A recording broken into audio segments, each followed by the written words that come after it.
he has found a way in the last month to not make those throws, throw the ball away, and taking away the turnover aspect of his game.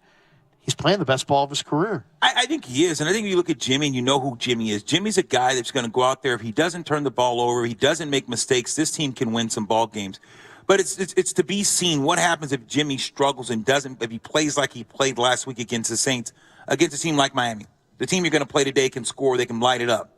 A team, you look around and you say, okay, who's on the schedule, who's next? And when you think about that with the Niners, does it give you, do you have a sense of calmness to saying, look, if Jimmy doesn't turn the ball over, they're going to win those games if he played like that and only scores 13 points. To me, I don't have the confidence that you do. I don't share that same because I look at the Saints, and if the Saints score on twice inside the 5, you lose that ball game. Yeah. And take the pick 6 if you get the pick 6. I mean, the Niners really struggled offensively to me. I know they won the game, but you can't play that way and expect to win. And the thing that scares me most about this team is when you look at the offensive line. Now, when they're running the ball, they're one of the best dominant run teams in the league, the San Francisco 49ers. But when they inability to run the ball and set up play action and do the other things, this team becomes, on offense, dismal. It becomes average, below average to me, because you saw the ability not to be able to run the ball because Elijah Mitchell, and you had, another guy, your guy, Bell Cowledge, got hurt, and not having him, McCaffrey, your offense struggled. And so now what happens? Now the pressure and the onus falls on Jimmy G. Now can Jimmy G go out and gaslight it and go out and tear it up as being the quarterback, and now he knows there's no running game to bail him out? Can the offensive line, I'm asking you, can they hold up for 4 quarters or 3 quarters when the running game is non-evasive, when you can't run the ball with any type of consistency? Can the offensive line hold up? I know Trent can, but who else consistently that you can look at the Niners offense and say it's going to hold up? It's a great question. And today there's Bradley Chubb on that front. There's Christian Wilkins. And if the Niners, can't stay connected to Miami on the scoreboard, there's going to be a lot more pass rush pressure in the face of Jimmy Garoppolo. I don't know, though. I saw last week a little differently than you. I looked at New Orleans, and I thought, man, it was a pretty strong defensive performance. Chris Harris, really good out of the slot. Demario Davis is a terrific player. Paulson Adebo has come of age. They have the Honey Badger. I thought Kentavious and Roach up front played big. Davenport's a player. Cam Jordan's a monster. So Onyemata's a two-gapper in the front. They beat Jimmy up. But I just think I wouldn't necessarily. I looked at last week and thought, okay, the 49ers could do more offensively, but they didn't have Elijah Mitchell, and they're going against the Saints. They're going against the Saints defense that I just kind of think more of the Saints defense. Now we'll know more this week when the Saints play Tampa in Tampa. I think Tom Brady and that Buccaneer offense is going to struggle Monday night with the Saints defense. So I kind of looked at that last week as kind of the big, my big takeaway was that, the Saints defense was much better last week than I thought. But it is interesting at how good is this 49er offense? And if this today becomes any kind of a track meet, can the Niners keep up? Now, one of the big questions today is, what is the offensive game plan going to be from Kyle Shanahan? What do you think? There's no Elijah Mitchell. McCaffrey is going to go, but he's dinged up. Deebo Samuel, according to Adam Schefter is reporting today, he reported this morning, that they listed him as questionable. He's got a deep thigh bruise. As I said, he didn't practice on Wednesday or Thursday. I think he loosened it up a little bit on Friday. But Deebo plans to play. Now, 49ers didn't think Samuel would be able to play until Friday. I guess Friday he made some improvements. But he plans to go today. How much can he go? How much of a plan can he be? On paper, without Mitchell, you would say maybe Deebo would get a lot of carries. But let's just say, for the sake of the conversation, that Deebo isn't healthy enough for a lot of carries. Well, are we going to see? Do you think it's Jordan Mason? Do you think it's Ty Davis Price? Will Kyle Shanahan show the kind of patience with these rookie runners and the trust, because I think on paper, this sets up for Miami to roll in with Jeff Wilson, and this could be the big narrative coming out of this could be like, oh, wow, why did the Niners let Jeff Wilson go? And Wilson and Mostert ran wild against their former team. I think a better game plan for the Niners might be run Jordan Mason, who reminds me a little bit of a poor man's Marshawn Lynch. Oh. He runs upright, but he runs with power, and he's 240. Punch him at that Dolphin D line all day, and see if he can bust one. I'd like to see a lot of Jordan Mason and a ball control, run heavy scheme. That's what I want to see. What do you think we're going to see? I think you've got to try to establish the run because you know who you are. When you're good at something, you don't say, hey, I'm going to deviate from that and say, because I don't have this, I got to deviate and throw a totally different game plan. And that's not how football works, and that's not how your team, you got to play to your strengths. So with me looking at this, if McCaffrey can't go, if McCaffrey's beat up and bruised, I was looking at Debo and Kittle to touch the ball, not targets. I'm talking about touch the ball between them, got those two 25 times. Right. Those two has to touch the ball 25 times. And now knowing that Debo knows that he's injured, I know it's quad. I was thinking, hey, can this guy go? Because I'm telling you, the whole week, if I'm Kyle Shanahan, I'm saying, hey, look, put them big boy pads on. We're going back to the well. A whole week, I'm getting the mindset. So that's what I wonder, hey, if I'm John Lynch, hey, Debo, we paid you. Hey, let's go do this. I want you to carry this thing this week. I know what you can do. I've seen you and go into team meetings this week. And when you're playing the run game, put on the game against the Rams. Put on the game last year against Green Bay. Let the people and let the teammates on that team say, oh, let me reintroduce myself. My name is Debo, and that's Samuels. So when you get that going, you see the team starting to say, okay, if we can block for this guy, because if McCaffrey and Mitchell is not playing, Elijah, I'm telling you, Debo is the next best back on the roster. So but he's not 100%. He's got the thigh, so the question is who's next? So that's and also the conditions. I mean, it's rained the last night. I'm eager to see what JD, when he joins us at noon, says about the field conditions, because the field conditions could have a huge factor in this game. And does it favor? I mean, the Niners are a little bit more run. If you think of their weapons, same offense, different kinds of weapons. Miami has speed. Niners have a lot of run after the catch guys who are really good in the open field with the ball in their hands. I think Miami has both. Does the wet field benefit either?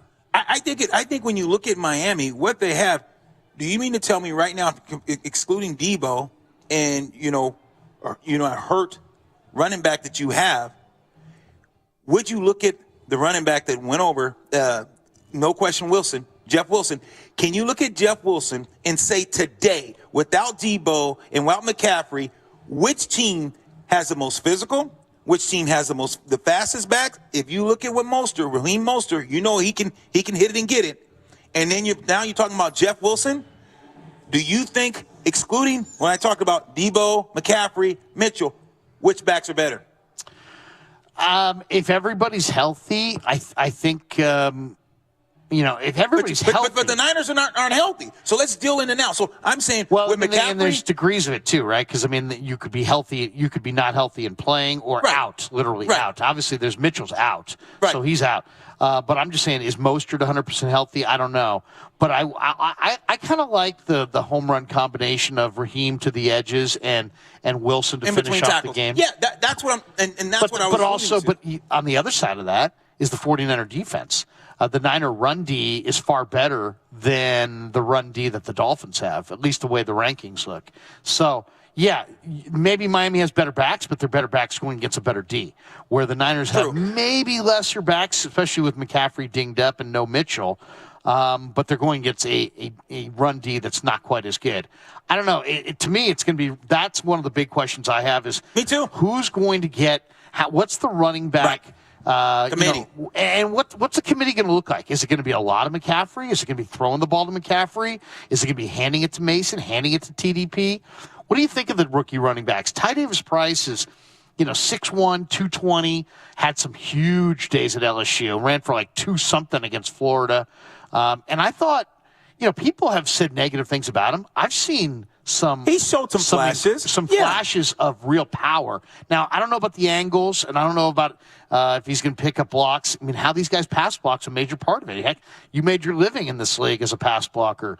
So that's they're not going to let anybody on the field if they don't feel like they can block for Jimmy G. Yeah. But that's a big question for Ty Davis-Price, who in the summer, I'll say this. Now, we haven't seen a lot of Ty Davis-Price, but as somebody who went to camp every day and watched all these drills, he stood up solidly in the pass rush drills against the Niner linebackers and blitz pickup against Warner and Aziz, and he stonewalled those guys on the practice field this summer. So I'm eager to see. Is Ty Davis-Price the guy? He's probably your best speed element, right? Or do you go power with Jordan Mason? And I'll say this: the one thing I would love to see, I'd like to see Kyle respond. If he uses Mason or Price early and they get into a rhythm, keep feeding them. Yeah. Keep feeding them. The one thing about back by committee under Shanahan is sometimes he'll get a series or two and a back looks great and he'll go to a different back.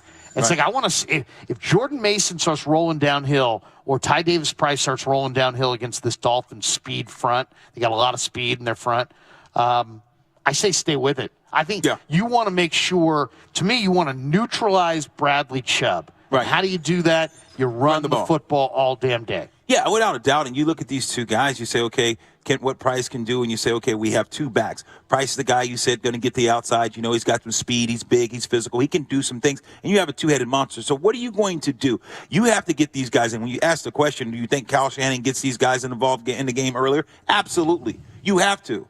You cannot wait to the second half and say, okay, let's just see how McCaffrey's feeling, and let's let McCaffrey take the majority of it, and then let's try to work those guys in. Wrong. You can't do that. That's how he used that. In Mexico City, right. That's exactly how he used McCaffrey in the first half, and then Mitchell to come closer to put the game away. But you don't have a closer now. So if you have McCaffrey toting the ball, and all of a sudden he gets hurt, or he gets dinged up and he's not as effective, and now these guys come in, now they know that they got to carry the load. Why would you not say, look, I got to get these guys in the ball game early. Let them have a touch. Yes, still let McCaffrey do McCaffrey, but at the same sense, you better know that you have some backup running backs that are capable, that have some game experience. You can't just take a guy and say, hey, you don't take your horse to Kentucky Derby and just throw him in there without warming him up. You got to let that joker warm up. So you better warm those guys up and get those guys ready to go. So I think that, look, you got to have a mindset as a coach, as a running back coach, and say, look, be ready. I'm going to throw you in there early. Now, you don't got to sit and ride them early, but at least let them get the flow of the game early. Let them touch it. Yes. Debo's questionable, 50-50. Trent Williams, back spasms a couple days, is questionable.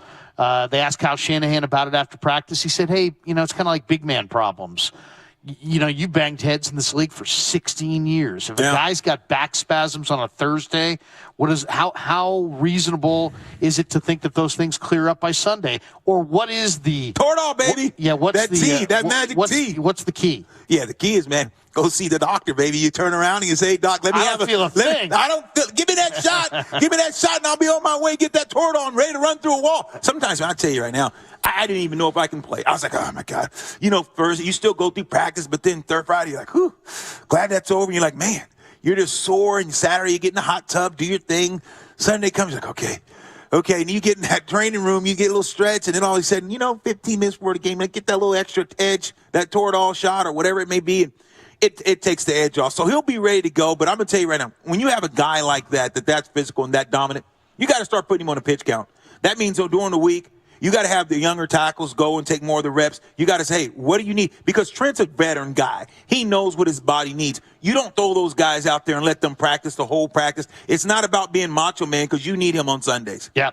Is Debo going to go? Is Trent going to go? We'll get the final word with JD top of the hour. Now, the other interesting development today is we get the return of Eric Armstead. Yeah. Armstead is one of these guys. He's had such an interesting career. He was drafted in the first round, taken over Marcus Peters, struggled a little bit early, but it's amazing how he's changed his career. He used to be kind of soft. He's linear, right? He's 6'8", so those guys have a hard time playing with leverage. The whole job, ask Kinlaw how hard it is to play with leverage. Right. He's never figured it out. Armstead has gone from a tall guy out of Oregon who just got wheeled out of the hole at will, to now he has unbelievable functional strength. He sets the edge in the run game. He's really strong at the point of attack. It's all technique and strength. How's he done it? And what's his impact today? He's back today. I love the guy. And I'm going to tell you right now, I used to didn't. Kids out of Stockton. I know a couple coaches that coach him out there. He played offensive tackle. He's offensive tackle. Guys think he would have been a heck of a pro player on the offense side of the ball. Yeah. Because Armstead's finesse. He played basketball. He's a finesse type of guy. But I'm going to tell you right now, he heard it on the radio, heard through TV. When he was early in his Niner career, he's too light. Oh, he's not physical. Oh, he's just a runaround guy. I don't know if he's tough enough. Does he have that want-to? And that's what I like about Armstead. And that's what, if he was a young man was here, I'd tell him, hey, look, this is what I like. The want to what you've done. Because everyone was saying those things that we were talking about. Yeah. Light, couldn't do those things. And the guy said, you know what? I'm going to show everyone that I can play. I'm going to show everyone that I can take on a double team, triple team. I can hold the point. I can set the edge. I can pass. I can go after the passer. I can do everything. And so Armstead, what it took hard work, determination, getting in the weight room, looking at your flaws, understanding your flaws, and changing his mindset. That's what work is. That's what you know what it is? When we talking about sacrifice, people talking about being a champion. They talk about, oh, that guy's great. Great is working when no one's around. Great is getting in the weight room extra in the morning. Great is working after practice, going back in the weight room.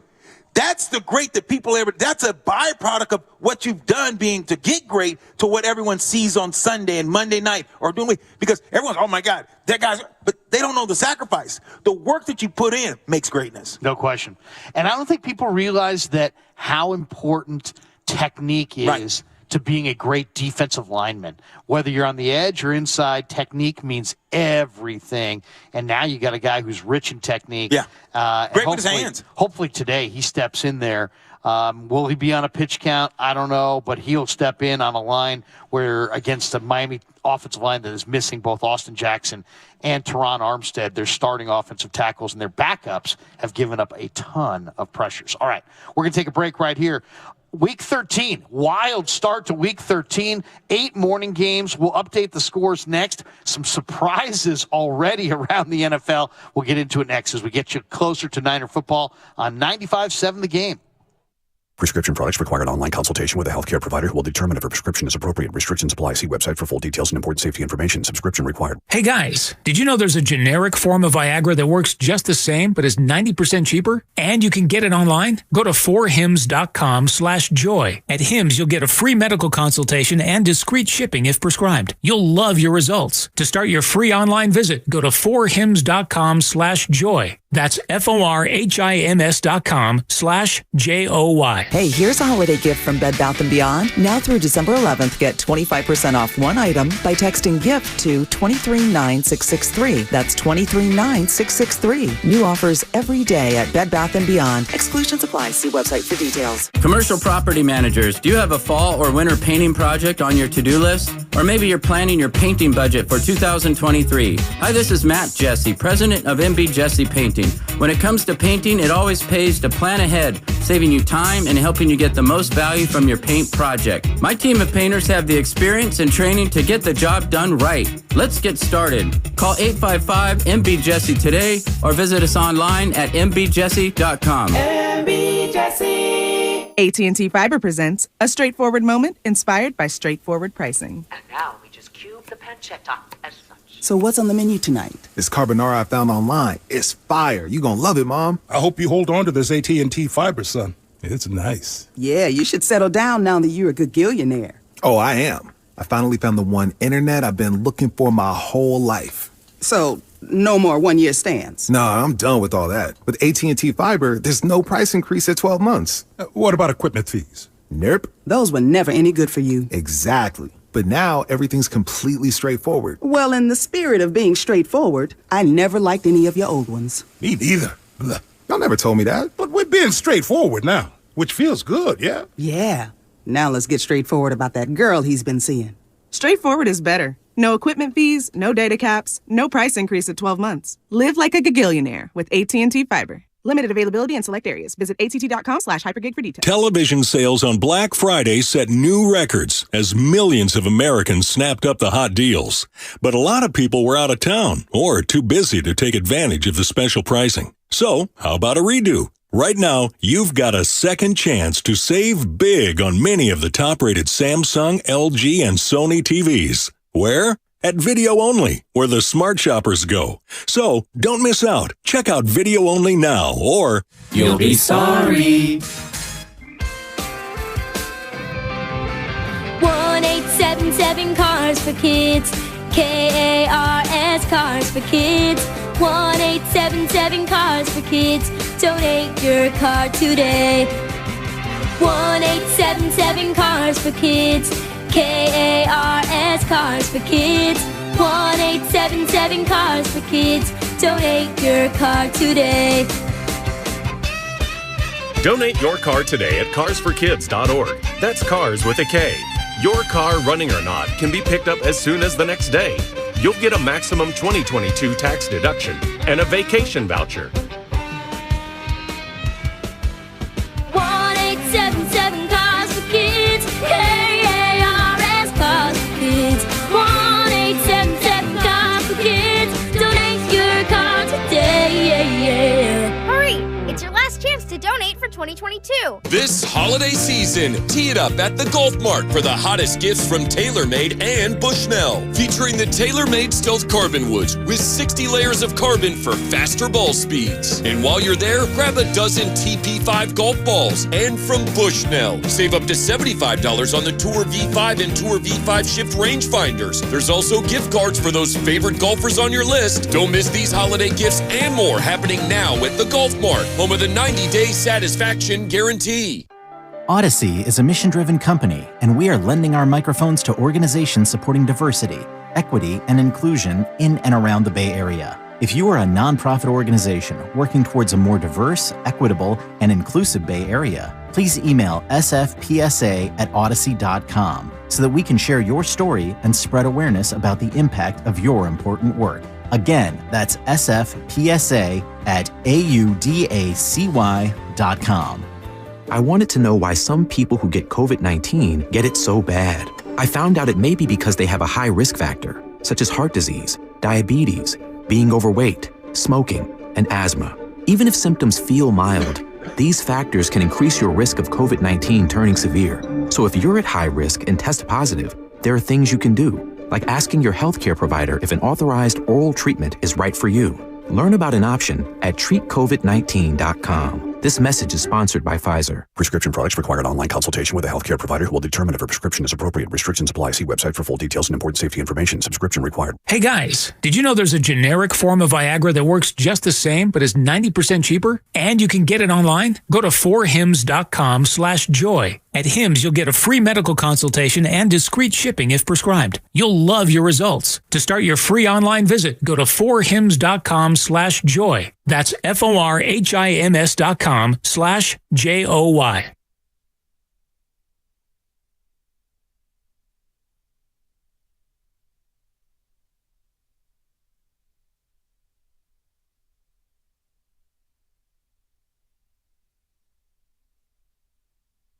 Now back to the Kickoff Show with Larry Krueger and Lorenzo Neal on 95.7 The Game. Sponsored by Jim Beam Bourbon Whiskey. Taste the world's #1 bourbon. And by Harris Ranch Beef. Legendary beef, legendary quality. Welcome back. Larry Krueger, Lo Neal here at the Hilton in Santa Clara as we get you ready for 49er football on 95.7 The Game. And, of course, the Red and Gold pregame show, the Kickoff Show, presented by Harris Ranch Beef and Jim Beam Bourbon Whiskey. Taste the world's #1 bourbon. Man. Harris Ranch Beef and a little bourbon. You can't go wrong with Harris Ranch Beef, baby. A little bourbon. Dangerous combo. Dangerous. All right, we're a dangerous combo as well. We are. All right, let's go. Week 13, already some scores from around the league. Some interesting ones. Steelers on top of the Falcons, 16-6 in Atlanta. Yeah. Steelers can stop the run, and the Falcons can run the ball. So I think that was going to be a really interesting game. Steelers are only a 1-point favorite. But Steelers starting, late season resurgence. They won on national TV. This is the short week turnaround. But they got a 10-point lead early against the Falcons. Yeah, when you look at this Steelers team, you think about what the head coach there, what he's been able to do, Mike Tomlin, is just ride the wave and kind of weather the storm. You lost Big Ben, who's been a mainstay in the organization, so you lost your quarterback. Then you go to a quarterback that's been in the league, that was a first-round pick, that was a first pick overall, that really shouldn't have probably been when the people off of 16 games, they drafted him, first pick overall. And then you go with the guy and that you draft this year, and you see the way that he's been able to turn the page. And not that the Steelers are just a great team, but what they're doing, they've been in games, they've stayed in games, and now they're starting to reap some of the benefits because they stayed consistent. So give them some credit because the consistency that they've shown. Well, and Mike Tomlin's a pro. Yeah. And those guys, keep fighting. Exactly. They keep fighting, and they play the whole schedule. Bears-Packers at Soldier, one of the oldest matchups in the history of the NFL. And Aaron Rodgers owns the Bears, but the Bears up 16-10 at half. How about this? Justin Fields is back in this game. Yeah. He's 7 of 9 as a passer for 126 yards. He's already got 5 carries for 70 yards and a touchdown at half. 70 yards and a touchdown on the ground, 126 on 7 of 9. Fields. How do you view, I know you're talking about Fields. How do you view this guy? If they weren't winning, with what he's done, is he going to be 1,000 over it? And you think he's going to rush for 1,000? Do you think he's going to throw for 2,000, 3,000? What's the difference between him and Lamar? In your opinion, when you look at these two guys, break down him and Lamar Jackson. Well, Lamar, pros and contrasts. Yeah, I think Fields has better accuracy as a passer than Lamar and a stronger arm. I think Lamar has more dynamic. He's way more dynamic as a runner. Fields has got 4.4 speed, but Lamar's got, Lamar's almost like a receiver or a running back in the open field. He reads angles. He's stop and start. He'll make you miss in space. He's far more difficult to corral. Fields, though, if he gets ahead of steam, he's 6'1", 6'2", 225 pounds, and he can run 4.4. So, he's gone. Sometimes he can hit a corner, and he's gone. And he's leaving. Exactly. And guys take bad angles on Fields because they don't realize how fast he's moving. I'd rather have Fields, man. They added Claypool. They're going to add more weapons in the years ahead. When Fields actually has major weapons around him, watch out. Right. Right now, he doesn't have very good weapons. They don't have much of an offense. He's out there running around for his life. I don't know if a running quarterback can exist after year 2, 3, 4, 5, taking all the hits. He's already, he's been hurt this year. Does he have to, though? So he's dynamic. When you look at him, I'd probably take. Who would you take if all those quarterbacks were all available right now? I think between Fields. Trey. I'd probably go still with Lawrence. But I think I would go Lawrence and then Fields. But here's the difference between I understand what you're saying because I would look at Trevor and I say Trevor long term, Trevor Lawrence, good quarterback, can throw, can do those things, love it. But the difference between Fields can throw. You already said Fields can throw. He can read. He can do those things. Fields is running because he has to. See the difference is Trevor. Fields is taking over and he's got to carry his team. He's got to do this to even to keep him even relevant. Right. So when you take Fields and you put a Fields in with the Niners, or you put him in with a better team, a team that have receivers and a running game and weapons, how good can this kid be? See, that's the point. That's why I'm saying I take Fields. Yeah, I understand that. I'm not saying I'm right. The one thing with Lawrence, Lawrence is on a roll. He's got 6 touchdowns, no picks. He's topped 100 in passer rating in his past 3 games for the Jaguars. So he's playing well. He is. By the way, Lions up 23-6 on the Jaguars. Wow. Detroit, since losing to Buffalo on Thanksgiving, they've won 3 out of 3 or 4 basically. Jacksonville had lost 19 in a row to NFC teams coming into this thing, and it looks like it's going to be 20 because they're down 23-6. Dan Campbell, say what you want. The Lions are 4-7. They're hardly world beaters, but Dan Campbell's changed the whole culture there. You can feel it. He really has. You look at what Dan Campbell's been able to do and the guys that he brought in. I remember you and I, we sat and we talked about what do you think some teams are surprised. And I said, Detroit. I talked to Aaron Glenn. Aaron Glenn played with him with the Jets. Right. Great cornerback. Defensive coordinator DC. now. Yeah. And when you think about what they do defensively, offensively, I just think they're building a culture and they're competing. We talked and he's like, look, we'll compete this year. And they are competing. They're in just about every single game. Even though they're coming up on the short end of the stick, they're in every game.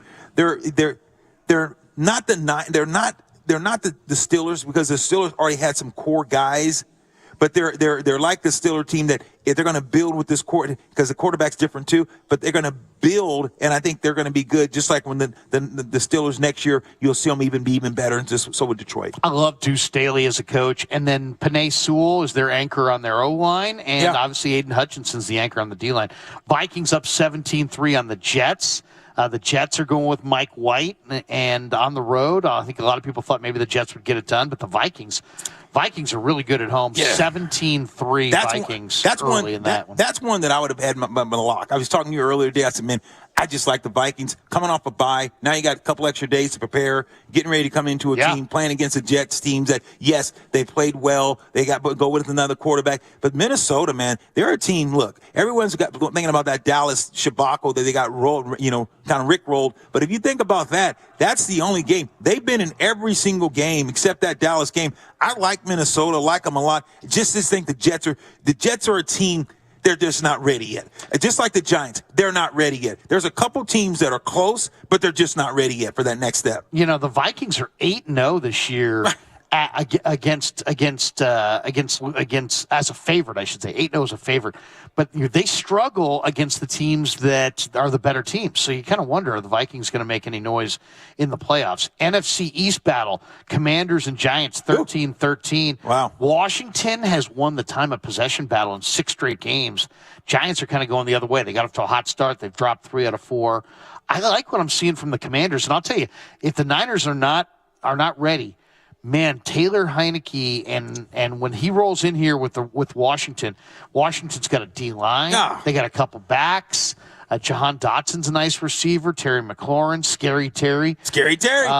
The Commanders, I think the Commanders will beat the Giants today. It's tied right now, but I like the way they're playing. That is not a team you want to overlook. Best front to me, or collectively, if you said what defensive front you would take. Now, Nicky Bosa, I'd take over everyone, of course, but you said I can get a defensive front. Chase Young and Montez Sweat and Jonathan Allen and Teron Payne. I would take the Commanders. Yeah. I'm just telling you what they've done, and you know who's coaching those guys over there at the DC.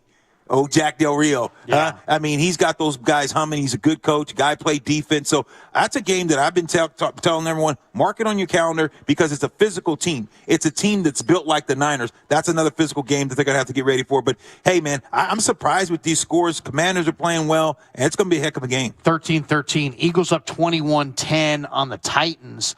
Well, that's an interesting one. Eagles playing without Chauncey Gardner-Johnson, who's, been this all-world safety, probably going to the Pro Bowl, but they did get Big Jordan Davis back today. Yeah. And there was some talk that maybe the Eagles are going to struggle to stop the run again against Derrick Henry, but they're up 21-10 Eagles in that one. That's an interesting one, too, because when I was on with Damon on Friday, he has this thing where he likes to fade the public. Right. And the number one public bet this week was the Titans in that game. Really? So, going with the Eagles minus, 4.5 right now, they're up 21-10. Good for you. I'm glad you went with the Eagles because I think the Eagles, when you think about the inconsistency of the Tennessee Titans, they're a team that can run the ball, but are they a team that can play from behind? When the running game is not there, and that's the same kind of question. I think that the Niners and the Titans have some similarity. You can't compare the backs. Of course, what they have in Derrick Henry, just a big, strong, physical guy. But I'm talking about collectively as a running team. The Niners are the running team. The Titans are a running team. And I'm saying when their run game, when their team concept, the run's not well, how do they fare? Do they have a trigger man, both these teams, that can carry the weight when they struggle offensively? Now, the Niners have a defense that can keep them in it better than the Tennessee, but offensively, that's the question mark that Tennessee has as well. Well, and they're getting a lot out of Treylon Burks. The Arkansas rookie receivers had a really good month, and we'll see what he does today. That was a big trade. They went with Burks. They said goodbye to A.J. Brown. Brown's now in Philly. He's the number one receiver there. And Burks has suddenly gotten hot for the Titans. Okay, Broncos-Ravens, another interesting game. What do you make of the Ravens' struggles? It's 6-3. That second half has already begun there. Wow, 6-3. Who's up? 6-3. Denver up 6-3 in Baltimore. Baltimore lost to Jacksonville last week, and now they're losing at home to the Denver Broncos. I'm not surprised it was a low-scoring game because Denver's got a good defense, but what is going on with the Ravens? Where do you put the Ravens in the AFC playoff picture as a Super Bowl contender? Because they got Roquan Smith low, and I thought, you know what? You're adding a Pro Bowl inside backer. That was one of their weaknesses, stopping the run. I thought that right there with with what they have on offense was going to be enough. But they've lost Rashad Bateman. They've had some injuries on offense. They don't look the same offensively as they did even a month ago. Well, tell me something. Besides Lamar Jackson, who on that offense you think is even close to a Pro Bowl player? I mean, that maybe somebody on the line. I mean, maybe on the line, but when you think about Baltimore, everyone says, "Well, Baltimore." I mean, the tight end is he's been injured. He's been hurt. So you don't. When you think about Baltimore, everyone's like, "Oh, Lamar Jackson is." Rashad Bateman's out. Yeah, so that's the whole thing. The whole thing is like, okay, keep Lamar Jackson in the pocket. Don't let him hurt you. Let's play some man-to-man. Let's double receivers, double the best receiver they got, keep a spy on him, and see how good Baltimore is. Baltimore's defense is okay, but offensive they're a sieve. They don't have enough. No, they're not a competitor. It's interesting. I mean, it's like you think of. I thought of Baltimore as a Super Bowl contender. Oh, really? And now, I mean, once they got Roquan, I'm like, man, Roquan, you're getting one of the best 5 or 6 inside backers in the game. Guy who makes 15 tackles a game. I thought, oh man, they're going to take off. But they lose to Jacksonville last week, and Baltimore's number 2 in the NFL as far as running the ball. They're 27-6 when they rush for over 180, 4-1 this year. But Denver's got a good defense. The other one is Deshaun Watson's back, and he's back against the Texans. Yeah. The Browns have a 7-5 lead. Deshaun's first game back, I'm sure he is being greeted with a ton of boos. Yeah. Do you think he should be back? I mean, obviously, he paid his penalty, but what a weird story. I don't know that has he really moved on from it? I mean, all the creepy things that are associated with what he did are all still there. He never really addressed it. Yeah. I don't know. It's like he seems to not understand either the magnitude or the seriousness of it. It's like he needed to kind of publicly fall on the sword, refused to do that. So there's just an awful lot of people that feel like he's got a sense of entitlement and some arrogance to him as a person. What's your read on Deshaun? Because look, I think that every woman you do things to women. I think women are great, and we both agree that as is a man, an 11-game suspension fair? Was that too short, too long? You know what? I don't know all the details, and I don't know. I mean, none of us do, really. And so he served his time, so you don't know. But it is weird. It's just a weird time, and don't you think? Just in the world, the things that are going on when you look at this, not going on a rant here, but just off kilter stuff from Kyrie to all these the athletes that, and then you have something like Deshaun Watson. What he did is what he was accused of, all the different things. But it's just so interesting because. Whatever you do or say, you have to be careful because you are a brand. And not just you are a brand, but people are going to be watching. And the thing about it is you're going to always have people, whether you're innocent or guilty, you're going to have people on both sides of the thing. So I do believe that you had to make some type of suspension. Yeah, and you have to.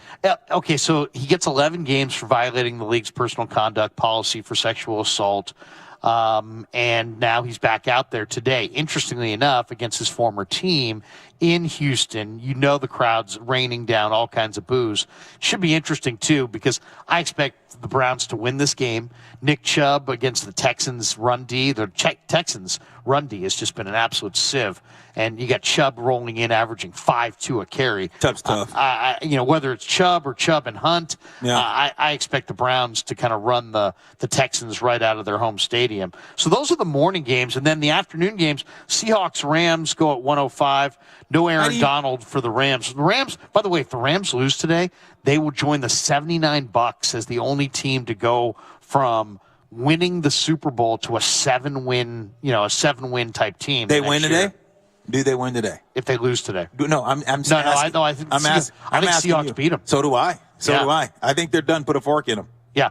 So it would be with one more loss, Rams would be the first team since the 2003 Buccaneers to have a losing record the season after they win the Super Bowl. Now that's hard to do, but I'll tell you, you know what? That's how top heavy that team was. Stafford, Ramsey, Kupp, Donald. They've got 4 or 5 of the best players in all of football. But those guys got hurt this year, and their lack of depth has really shown. Yeah, I think with the Rams, the biggest thing with the Rams when I'm watching them play is the inability to protect the passer.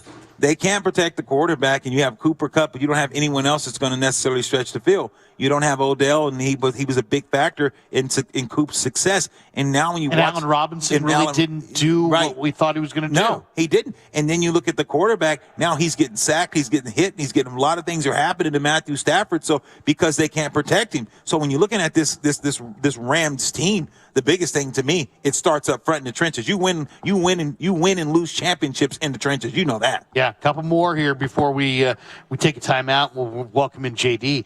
Chiefs-Bengals battle, the rematch of the AFC title game. Jamar Chase makes his return. Wow. That's going on this afternoon. Raiders-Chargers in Vegas.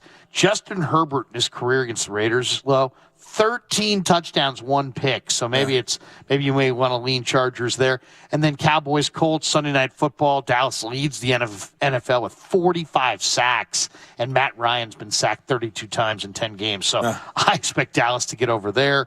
Buffalo beat Patriots 24-10 Thursday night. And then Monday night is going to be interesting as well. The Saints have kind of ownage on Brady. Yeah.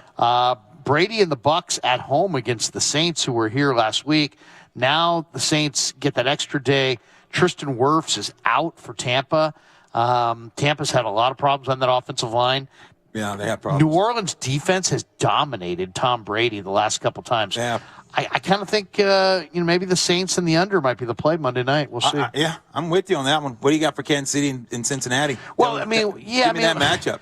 What do you make of that? I mean, Kansas City has a tendency to kind of play down to their opponents, and the Bengals are a better team. I mean, Joe Burrow's a superstar. There's just no question about it. He is. But you look at that Kansas City team, and they're just Kelsey's a monster, and Mahomes is playing at an MVP level, and Mahomes leads the NFL in passing touchdowns. Burrow's second, by the way. I don't know. In Cincinnati. I think the Kansas City pass rush will get to Burrow. Kansas City is 5th in the league. They got 35 sacks. Jones has been a monster. Frank Clark. Their defense is getting a little healthier up front. I think Kansas City puts a little rush on Burrow. I like Kansas. I don't think Kansas City kind of plays down to their opponent, but I think this game might mean a little bit more after losing the AFC Championship game to Cincinnati. And I expect Andy Reid to fire. I expect Mahomes to fire. And, I think Kansas City gets that done. I'm with you there. Same church, same pew. This is a game that you look at and you think about, okay, Cincinnati, they're playing well now. They've just got on a run. They're playing good football, going to get chased back like you're saying. And, hey, this young quarterback, he loves playing against Mahomes. He loves that place in Cincinnati, Ohio, is going to be absolutely rocking. That place is going to be it's going to be so loud. The crowd is going to be on fire. But to me, like you said, Mahomes is his legacy as a competitor. He's looking at his games like, I had a 10-point, whatever lead was last year, and we choked. Right. I had the ball in my hand, and I choked. I had the opportunity to win this game, and this young player outplayed me, and Cincinnati danced on our field. They left, and Kelsey's whole team. If you're Andy Reid, this is not a game you have to say a word about. You were going to the Super Bowl and probably had a better chance of winning the Super Bowl matching up against the Rams, and you let it get away from you. I think this is a game, like you said, that's just too much riding on it for Kansas City. Yeah. Kansas City is so dangerous when they're really focused on scoring touchdowns in the red zone. What they struggled with last year was that, Mahomes made some mistakes in the red zone and held the ball too long, and they just didn't score touchdowns. And Burrow did, and Cincinnati moved on. The other interesting one, if you're one of these people looking to either wager, if you got a fantasy angle on this thing, Chargers-Raiders is interesting in that the Chargers' run D is just horrible. They're giving up almost 6 yards a carry, and then here comes Josh Jacobs. But Raiders, if they have any luck, it's always bad. And Jacobs has nursing a strained left calf, so you may want to look for that before you make your decision there on whether or not you want to take the Raiders or the Chargers. Because you give me Jacobs against that run D, and the way Jacobs looks right now, and the way the Chargers can't stop the run, that might be all the handicapping you need to do for that game. You know. But if you look at it, Herbert plays exceptionally well against the Raiders. So maybe it's the Raiders. Maybe it's the Chargers bouncing bouncing up and getting a big win in the division. The division. I'll say this about the division games: every time you look at a matchup, if it's a divisional matchup, you really kind of have to dig deeper because these teams know each other. What is it about the division matchup, Lo? Because, I mean, it seems like that you'll see closer games in the division matchups. Even if you've got one team that's considerably better than another team, if they're in the same division and they have that knowledge of each other's schemes, it just seems like it makes it a closer game every time. No question. I mean, this Charger and Raider matchup, they know where each other live. They know what each other eat. They know what they did last night. I mean, this is going to be a very, very physical game, and it's a game that you know is going to be a shootout. Neither team is going to lay down. You have pride. You have a young quarterback that's trying to take the mantle. You have Carr that's won. They've been on a couple two-game winning streak. They're saying, okay, this is a chance for us to get back in the hunt. So I think this is going to be a great game. I look at both these quarterbacks, they carry their team. They have to. It's just what it is. So the matchup, the biggest thing is about this division, anytime you have to throw it out the window, is because of the fact that it means so much. It almost counts as two games. You want to make sure that head-to-head, if the playoffs start, that you win that. So that's why these matchups, when you see you got to throw it out the window, anytime Dallas and the Giants, all like you said, Philly and Cowboys, all those matchups that you talk about, bro, is you just throw it out the window. Just something about the division. All right, that was our Week 13 breakdown. Just a quick rundown of the scores again. Steelers up 16-6 on the Falcons. Bears leading the Packers 16-10 at Soldier. Lions up 23-6 on the Jags. Vikings up 20-6 on the Jets. 2013, the Giants have gone ahead of the Commies. Eagles leading the Titans in Philly at the half, 21-6. Broncos still leading the Ravens 6-3 in the third quarter, and the Browns with a 7-5 lead over the Texans. Jose Altuve with a 3-run shot in that one for the Texans. 7-5 Browns over the Texans. All right, JD's going to join us next. Is Debo going to go? Is there any late-breaking stories? What about Eric Armstead? How does Miami look without their offensive tackles? Is the 49er defense in any way overrated? Have the Dolphins played anybody over the last month? We'll get into all these questions and much more as we go boots on the ground with JD next, as we get you ready for Niner football. Lo Neal, Larry Krueger here at the Hilton in Santa Clara on 95.7 The Game. Hi, I'm Aaron, owner of California Deluxe Windows. Ever notice? When your neighbors get new windows, there is a large black eye of broken stucco, uneven plaster, and even mismatched paint. At California Deluxe Windows, we never leave a ring around the window. Why? Because we are one of the only companies in California who custom crafts every window and door to your home's exact measurements. Almost everyone else on the radio is a distributor. They grab a window from a warehouse, break open your walls, shove it in, and patch things up. At California Deluxe Windows, we take pride in our work. Our installation technique is so precise, we do not break your stucco. Your house could be covered with potato chips, and we wouldn't crack one. Call now, and for a limited time, you get 30% off your entire order and 24 months of interest-free financing. 800-874-3600. 800-874-3600. That's 800-874-3600. California Deluxe Windows. Windows engineered for life. Certain terms and conditions apply. CSLB number 774518. Folks, this is your pilot. We have to land immediately. And hurry to the Xfinity Black Friday sale. New Xfinity customers can get 400 megabit internet with unlimited data and Xfi Complete for $55 a month for 2 years with no annual contract. And a free 4K streaming box included. Plus, now through December 5th, get HBO Max included for a year. Drop everything and get to the Xfinity Black Friday sale. Go to Xfinity.com to learn more. Restrictions apply. Requires paperless billing and autopay with stored bank account. Taxes and fees extra. Ad-supported plan of HBO Max. After promo, regular rates apply to all services and devices. We're on a journey to make healthcare more accessible and more equitable, to treat the most complex diseases and offer hope where often there is little, to provide better care to more people across the Bay Area. We are more than a hospital, more than a university, beyond science and technology. We are the people of UCSF. UCSF Health, redefining possible. So what are you reading? I'm checking out the ratings on the new TVs, and it looks like Samsung, LG, and Sony got the best scores. Just like last year. What about those new high dynamic range TVs? They got the highest scores of all, but their prices are really high. Did you check online? Yeah, their prices were about the same. Well, there's one place where we can get a hot deal on those top-rated models. Where? At Video Only. Check out the ratings on TV stores. I see. Video Only scored better than the others. So, if you want the best deal on the best TVs, then we should take our TV ratings and head over to top-rated Video Only.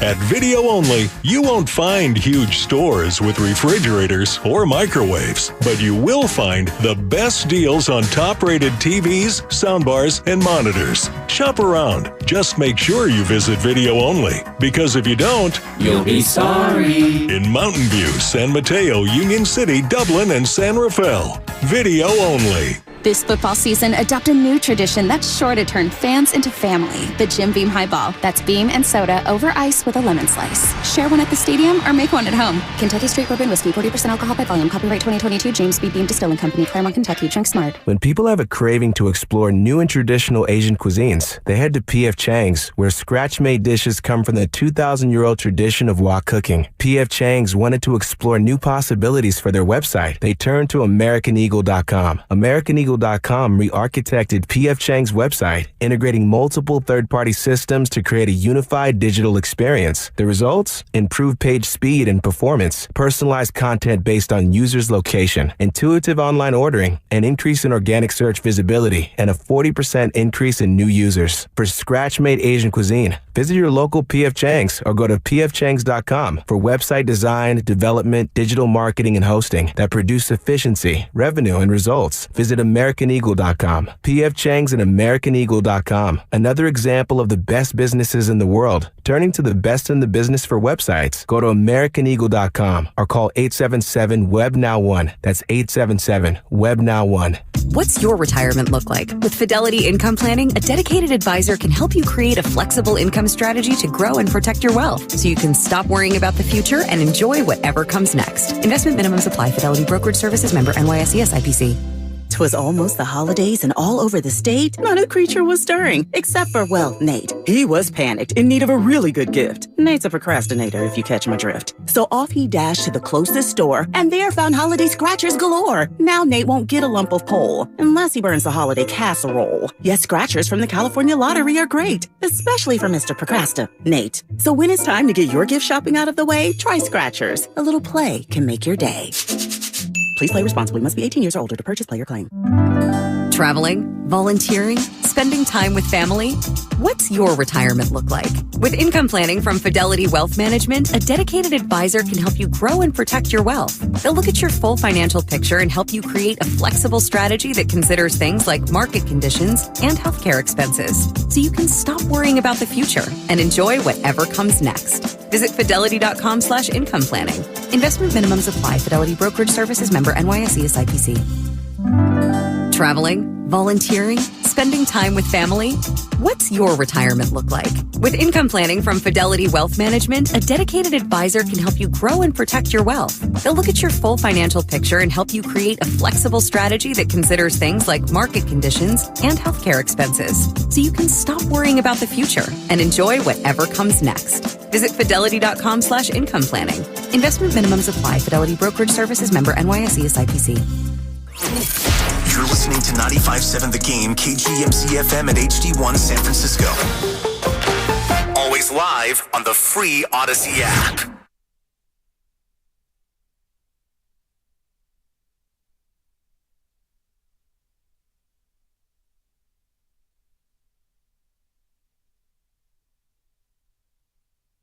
Now back to the kickoff show with Larry Krueger and Lorenzo Neal on 95.7 The Game. Sponsored by Jim Beam Bourbon Whiskey. Taste the world's #1 bourbon. And by Harris Ranch Beef. Legendary beef, legendary quality. And we're here at the Santa Clara Hilton, getting you ready for Niner football. Larry Krueger and Lo Neal. Cam on the controls. Tim Jordan here with us as well. And thanks to our sponsors, Jim Beam Bourbon. Whiskey, taste the world's #1 bourbon and Harris Ranch beef. Man, if you're on the I-5 and head down to L.A. or back from L.A., you got to stop at Harris Ranch. There we go. And have an incredible meal there and stop by and just tear it up. Tear it up, exactly. Stop by the butcher shop and just, double dip, as they say, at Harris Ranch beef. With us on the guest line is JD, who joins us from Levi's Stadium. JD, let's get right into it. Jimmy Garoppolo is playing some fantastic football. Hasn't thrown a pick in his past 137 pass attempts. It's the longest streak of his career. And the Niners are 6th in the NFL, converting almost 46% of third downs. So Jimmy's doing his thing, and he's going to have to keep doing his thing if they want a chance to win today. Yeah, he is. And now the reports of maybe a match between the 49ers and Jimmy Garoppolo in 2023 come about, right, as the 49ers play better football and Jimmy Garoppolo plays so well as he has here, as he's gotten his bearings and the 49ers offense has gotten their bearings. And today does feel like a game, guys. I don't know about you, but even with some conditions and some wind and maybe a little rain, I was just down on the field and it was drizzling a little bit, although it's expected to continue to clear out. Looked great when we all got here around 10 this morning. But I feel like this is a game where the 49ers are going to have to put up some points. The Dolphins score points. I know they're playing with a couple of backup tackles today, but they get the ball out quick. They move it, and I think they're going to really try and hit the 49ers on the edges with some speed and everything that Mike McDaniel offense possesses. And I think this is a game where the 49ers, the vaunted defense aside, they're going to have to put up some points. They're going to have to get into the 20s and pushing 30, I think, in this game if the 49ers are going to win. And that means you got to keep drives moving, and that means Jimmy Garoppolo converting on third down and finding Christian McCaffrey and Deebo Samuel, who's going to be active, and really showing that you can, if you have to, match a real potent Dolphins offense. JD, I couldn't agree with you more. You're being honest and brutally honest, and I think that's great, and I love that about you. You always have been. So when you think about that, are you saying, can the Niners do that? What gives you, when you think about the Niners, the running game? If they're not able to run the ball due to injuries, McCaffrey and the guys that are hurt, Mitchell and Deebo, if the Niners can't run the ball, are they able? I'm not saying can they win? And how decisive, how confident are you if they're one-dimensional? Yeah, I think they can today. I mean, the Dolphins' defense has been up and down. You can put points on them, and teams have been able to put points on the board against them. They've played some wild games, some shootouts, some games where they've been down big and come back, games where they've had leads and the other team has come back. And I think, I think the 49ers are going to have to do that. I think they are going to hammer away with McCaffrey and see what he's got in the tank. I think the expectation is that they'll get close to 100% from McCaffrey. I was watching Deebo warm up just a couple of minutes ago before I came up to talk to you guys, and Deebo's moving around well. I mean, I don't think this is the kind of game, given the interconference AFC, NFC ramifications, if there was a game to play it safe, play it cautiously, I think this would be the game for the 49ers among the ones that they have coming up. But I don't think they're doing that. McCaffrey's out there. Deebo's going to be out there. And I think if the Niners have to throw the football to come back to the running game later, we've seen them be real comfortable in doing that. And the 49ers have done that on a number of occasions. Throw it early, come back and run it late, throwing to set up the run later in the game. And they've had some success with it. But, yeah, if this thing ends up being a shootout, there's no reason why the 49ers shouldn't be able to win a shootout with the weapons that they have in the passing game. It's just a matter of protecting Jimmy and having Jimmy, Larry, I think, be in lockstep with Kyle Shanahan and what his plan is today. When those two are in lockstep, that's when the big games happen for Jimmy Garoppolo. JD, let's flip the card and talk about the other side of the ball, the Niner defense. And, I heard a couple people this week suggest that the Niner defense may be overrated. And they were stating that in 11 games that the 49ers have played just two teams that rank in the top 12 in the NFL in scoring. And those two teams are Seattle, who the Niners beat 27-7 here at Levi's, and it also includes Kansas City. And Kansas City in late October hung 44 on this defense. So now, Yeah, the Niner defenses look good against the Rams and the Chargers and Arizona and Andy Dalton, the Red Rifle. But how are they going to look against this high-powered Dolphins team that, offense, I believe, is third in scoring rate since week 7, and they get the ball out in less than 2.5 seconds. So do you think this Niner defense is legit and it's an all-time defense, as the numbers would suggest, or is it an overrated defense that's getting by on some basically the matchups? I think it's legit for 2022. Where I pause is the historically great stuff. Like, I have not seen enough from this defense this season.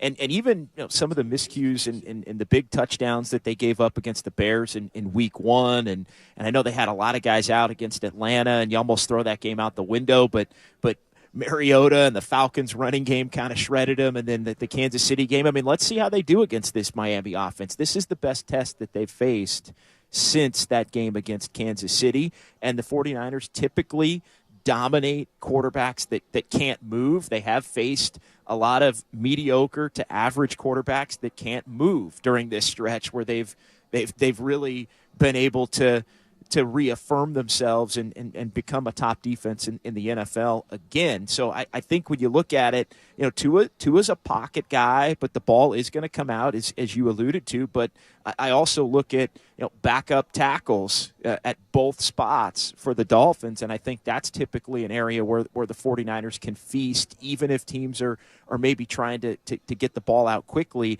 I think speed gives the 49ers a problem, speed at the skill positions, and the Dolphins are going to try to match the physicality. Mike McDaniel knows that the 49ers and Kyle Shanahan are going to want to be as physical as any team in the league. So I think this is a great test. I think for 2022, the Niner defense is legit and let's say top 5, maybe a little bit inflated by opponent, but a lot of talent everywhere at every level. Let's see how these guys can cover today, Lo, and let's see if they can get home on Tua and maybe force Tua into a couple of mistakes. Yeah, I couldn't agree with you more, JD. When I talk about just because I understand, and my I don't think my hesitation to say, hey, it's going to be a better game than what people think, not necessarily Jimmy, but also the offensive line. So talk about if the Niners aren't able to run the ball, if guys are injured at the running back position, and Jimmy's shown that he can throw the ball, but what have you seen from the offensive line if they become one-dimensional? Can this offensive line,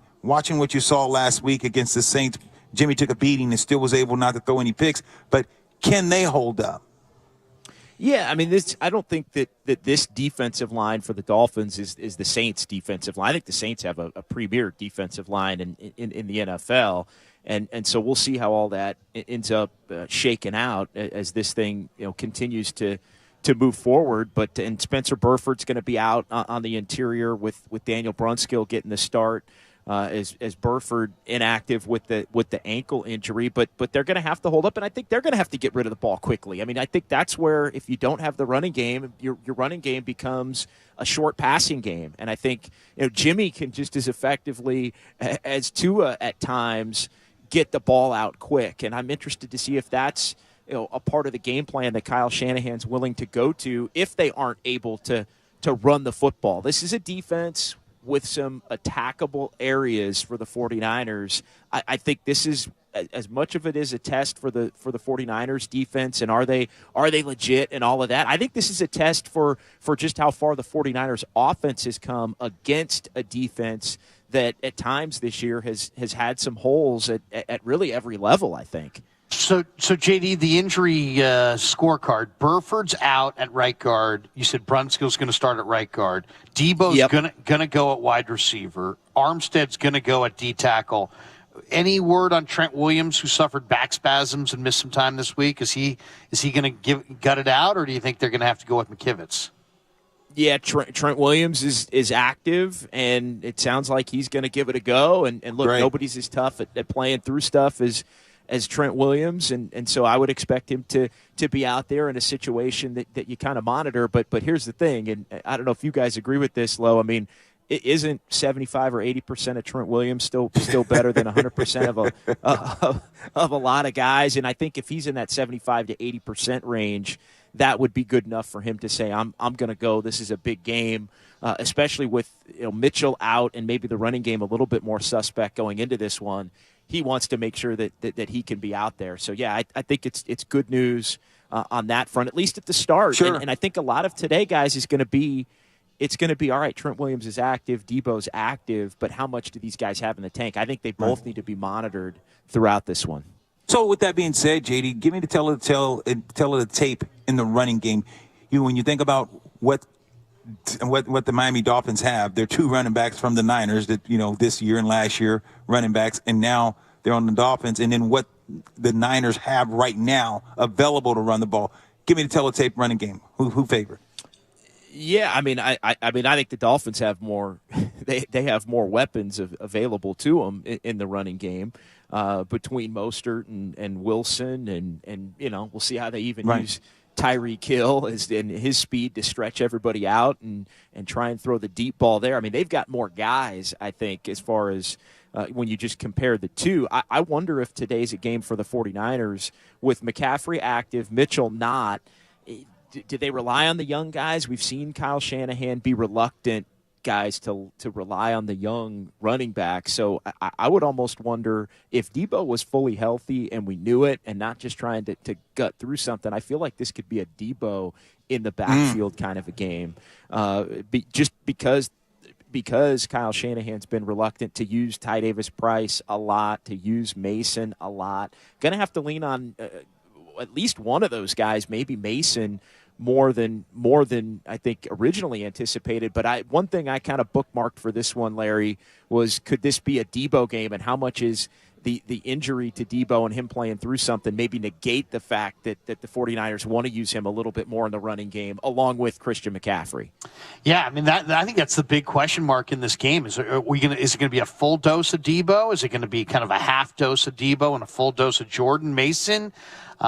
Personally, I'd like to see Jordan Mason, what he's got. I think the kid runs violently, and he makes some mistakes, and that's key because you can't have pass protection mistakes. But if they can get him dialed in as far as he's not making mistakes, I want to see what his 235-pound body looks like hurling down the field, especially on that second level against these undersized, kind of speed-oriented Miami defenders. JD, one question I want to throw low next that we'll let you go with.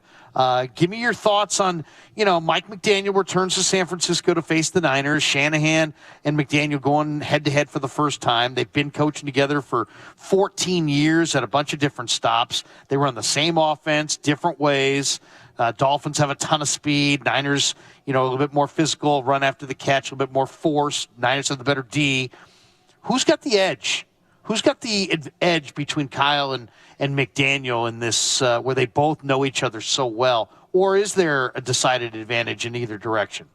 Yeah, I'm not sure that there is, to be honest. And I think, one thing that was always wondered about during the time that Mike McDaniel was with the 49ers is just, how much of it was him versus Kyle versus, the running game that had been so dominant, and obviously McDaniel being the run game coordinator in addition to the offensive coordinator going back to last year before he ended up joining the Dolphins. I mean, I tend to think, both of these guys are cerebral. I feel McDaniel, the more cerebral, the guy more maybe in the lab, even in comparison to Shanahan, who I think is obviously that guy as well. I wonder if one versus the other, if it's going to be the story of the game, who has something that maybe is unexpected or that hasn't been seen that comes out. Does McDaniel dial up a trick play or something completely outside the box? Do the 49ers have something in their bag that they go to that's maybe a little bit against the grain with these two going at it? But I think it's relatively even. I don't know why. There's a part of me that gives maybe McDaniel a slight edge in just knowing the secret sauce of the 49ers. Over, I think some matchup issues that have given the 49ers trouble in the past, whether it's the quarterbacks getting it out quickly and all of the speed. I don't know about you guys. The speed of the Dolphins does really worry me today, and how McDaniel attempts to use it even on a I wouldn't call it a wet track, but maybe a slightly damp track at the start. JD, you're the man. I want you to be on the lookout for a certain 6'7" guy walking around wearing a white Jerry Rice jersey. Because Aaron Judge is at this game today. Just entered the building. Wow. Wearing a white Jerry Rice jersey, looking like he's got maybe a Niner. I can't tell if it's a Niner hat. It looks like a black hat, but he's got a Aaron Judge here at Levi's wearing a white throwback Jerry Rice jersey from '94. Your thoughts, JD? Wow. Awesome. So when's the press conference over at the ballpark? Tomorrow? Right. Tuesday? Wait a second. Maybe I'm getting word Sourdough Sam will be breaking this story at halftime. Sourdough Sam has the exclusive. Yeah, are they going to – I mean, could you imagine if all of a sudden it's halftime of this game and it's, the PA, hey, we've got a special announcement and Aaron Judge walks out to – Dude, the how 50 incredible. And announces, wow. I'm signing with the San Francisco Giants. That would be legendary. I mean, come on. I know we got to go here, but JD, Aaron Judge is at the Niner game wearing a Jerry Rice jersey. He's from Fresno, baby. I know, but come on. I mean, don't tell me that he's not coming to the Giants, right? I mean, JD. I think they've got action, Larry. I'm telling you, if they got action. I know we haven't talked about it, but I've talked about it with Steiny and Willard, and I know we've been listening to each other talk about it. I think there's action. I think that the Giants have action on Judge, and this is all another good sign in a lot of very good signs. They just have to have the biggest. They have the offer. You got to have the biggest offer. A suitcase is full of cash. A Brinks truck drives out. Yes. From the tunnel. I don't want to see those. I don't want to see those frisbee dogs. I don't want to see that lady balancing all the plates. Give me Aaron Judge. You want to see $350 coming to the Giants? Yes, you want to see $350 million in unmarked bills. Right. $350 million. I don't care what it costs. Make it four. Make it an even four. It's cleaner. It sounds better that way. JD, great stuff, man. Have a great one, man. We'll talk to you. We'll see you up there. You're the best. All right. That'd be awesome. John Dickinson, but how about that? Aaron Judge walking around. Do you think there might be a Niner fan or two that pats him on the back and says, "Hey, big boy, why don't you sign with the Giants today?" How many times do you think he's going to hear, "Come to the Bay"? Oh, it's all today, all day long. But here's the thing: what people have to realize, when you're from a place. I remember growing up, and I wanted to be a Charger. I mean, Dan Fouts, Chuck Muncie, Kellen Winslow, Charlie Joyner. I was raised, something about the Charger because they were like the underdog. I mean, anywhere. The Niners. You were a Charger. Yeah, and I love the Niners. I love the Raiders. But it was something about being in California. And going through college and high school and stuff, it was like, man, just give me a California team because your friends, your family, all the people that you know that you love can able to watch you. And then, okay, so you don't get drafted there. What happened? And it's like, now to have the opportunity to be able to come back and play for the Raiders, ripped my hamstring the last year, being able to play in San Diego with the Chargers, it was a dream come true. It was, even though I loved Tennessee, going to the Super Bowl, loved all the other places, but to be able to come home. So when you look at a Judge, you think about if you're the Giants, you overpay because you have a guy that wants to be here. You have a guy that his parents, his loved ones, his good friends, they're here. You have a guy that eventually when it's over, he's probably going to be here. So when you look at the Giants in the organization, you overpay because, let me tell you what, even if you don't win a title, you're going to put butts in the seats. Even though every time he's up at bat, he's going to be the closest thing to Barry Bonds. You think about when he would, even though, say what you want, when Barry got up, everyone ran back to their seat. When Barry goes up the bat, everyone held their breath. Every time the bat swung, and Judge is that guy. I'm fired. Okay, can we talk about the Niners? Let me get you fired up. You got me fired up here, bro. Hey, you're from Stockton, right? Yeah, Fresno, Leamore, the L-Town. Okay, so different places altogether. I thought maybe you were a Charger guy because Spanos used to have was so big in Stockton, right? Yes, that's where they live. That's where his family is. I know Michael and Dean, all those guys. They go to UOP. Yeah, you absolutely. They used to fund UOP's football game. They used to fund the UOP. So been to Spanos Park. I go Ron Barbarian, him and Dia. Dia Spanos. She's a daughter, and Ron, who's Barbarian owns. But yeah, so I know that family very well. But yes, Stockton born, Stockton. They're Stockton family. You didn't family. dream of being a Niner? You know what? I love the Niners, but it was just they were so dominant. I mean, I knew a lot. You didn't want to be the next Rathman? Oh yeah, I love Tommy. By the way, Tommy. I mean, come on, Tommy's great. You would have been a great Niner. No. I mean, here's the deal. You were all right.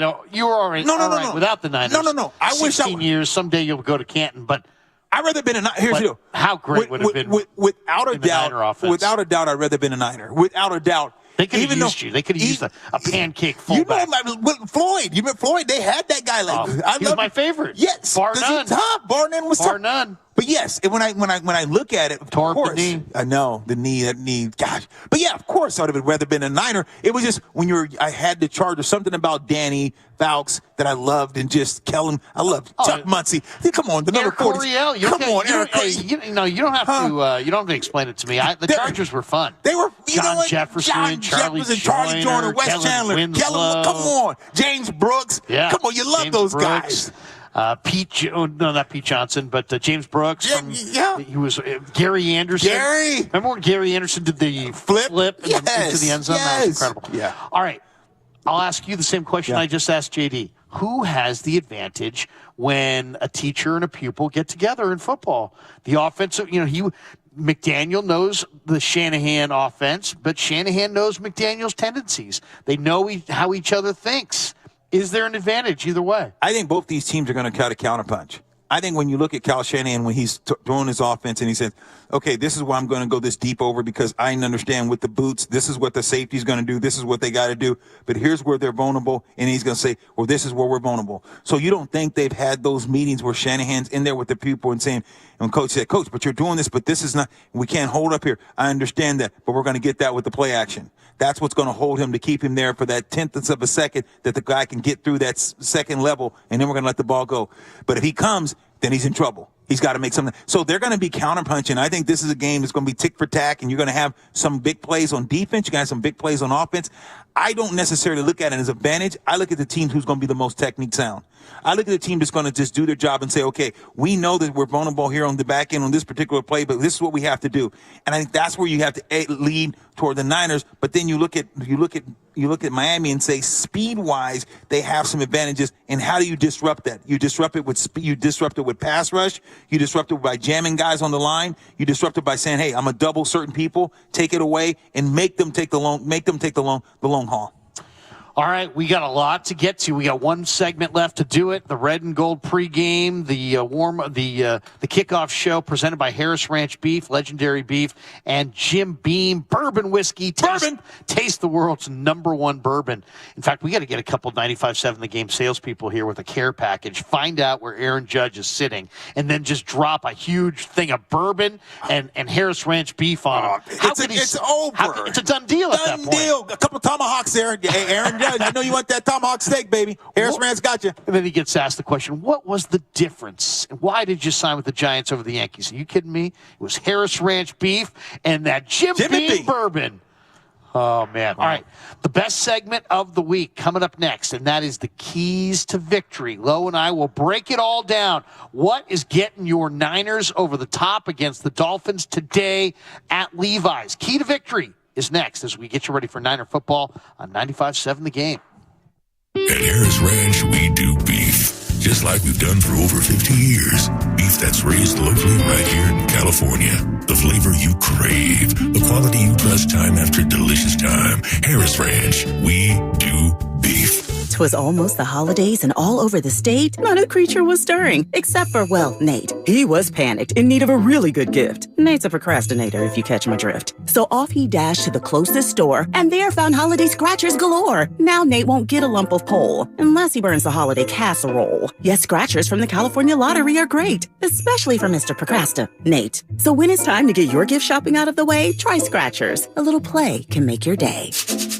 Please play responsibly. Must be 18 years or older to purchase player claim. Join us at Odyssey as we all do our one thing, together millions of things for our planet. Avoid giving useless knickknacks this holiday season and look for durable items that will last for years. When we each share our one thing, it becomes a million things for our planet. What's your one thing? Is your home ready for the holidays? Hi, this is Matt Jesse, president of MB Jesse Painting, and I'm here with some great news. There's still time to paint before your guests arrive. Interior painting, exterior painting, cabinet painting. We can help with everything on your wish list. You'll also get a free professional color consultation. So why wait? Don't miss your chance to give your home a fresh look this season. Call 855-MB-JESSE today or visit us online at mbjesse.com. MB Jesse. AT&T Fiber presents a straightforward moment inspired by straightforward pricing. And now we just cube the pancetta as such. So what's on the menu tonight? This carbonara I found online. It's fire. You gonna love it, Mom. I hope you hold on to this AT&T Fiber, son. It's nice. Yeah, you should settle down now that you're a gagillionaire. Oh, I am. I finally found the one internet I've been looking for my whole life. So, no more one-year stands? No, I'm done with all that. With AT&T Fiber, there's no price increase at 12 months. What about equipment fees? Nope. Those were never any good for you. Exactly. But now everything's completely straightforward. Well, in the spirit of being straightforward, I never liked any of your old ones. Me neither. Blah. Y'all never told me that. But we're being straightforward now, which feels good, yeah? Yeah. Now let's get straightforward about that girl he's been seeing. Straightforward is better. No equipment fees, no data caps, no price increase at 12 months. Live like a gagillionaire with AT&T Fiber. Limited availability in select areas. Visit att.com/hypergig for details. Television sales on Black Friday set new records as millions of Americans snapped up the hot deals. But a lot of people were out of town or too busy to take advantage of the special pricing. So, how about a redo? Right now, you've got a second chance to save big on many of the top-rated Samsung, LG, and Sony TVs. Where? At Video Only, where the smart shoppers go. So, don't miss out. Check out Video Only now, or you'll be sorry. Traveling, volunteering, spending time with family. What's your retirement look like? With income planning from Fidelity Wealth Management, a dedicated advisor can help you grow and protect your wealth. They'll look at your full financial picture and help you create a flexible strategy that considers things like market conditions and healthcare expenses, so you can stop worrying about the future and enjoy whatever comes next. Visit fidelity.com/income planning. Investment minimums apply. Fidelity Brokerage Services, member NYSE SIPC. Hey, this is Kenny Mayne, host of something called Hey Mayne. That's a podcast. We're working busily on season 2, but let's not forget about season 1. Remember Roy Wood Jr.? Wow, opening for Ron White. I've arrived. He's such a nice man.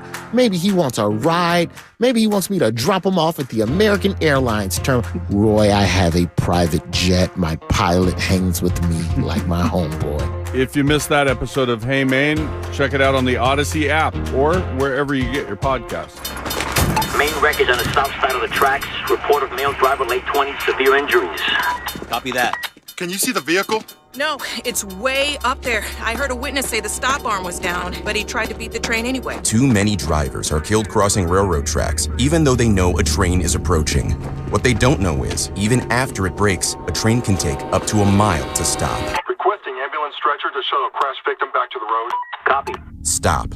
Trains can't. Paid for by NHTSA. Dancing crew, trip for 2, nailed the final interview. Game with Doug, brand new mug. Come here, kid, give me a hug. The more you want to do, the more we want to do. New COVID-19 boosters designed for recent Omicron variants are now available. Learn about eligibility and schedule a free updated booster today at vaccines.gov. Sponsored by Pfizer and BioNTech. Traveling, volunteering, spending time with family. What's your retirement look like? With income planning from Fidelity Wealth Management, a dedicated advisor can help you grow and protect your wealth. They'll look at your full financial picture and help you create a flexible strategy that considers things like market conditions and healthcare expenses, so you can stop worrying about the future and enjoy whatever comes next. Visit fidelity.com/income planning. Investment minimums apply. Fidelity Brokerage Services, member NYSE SIPC.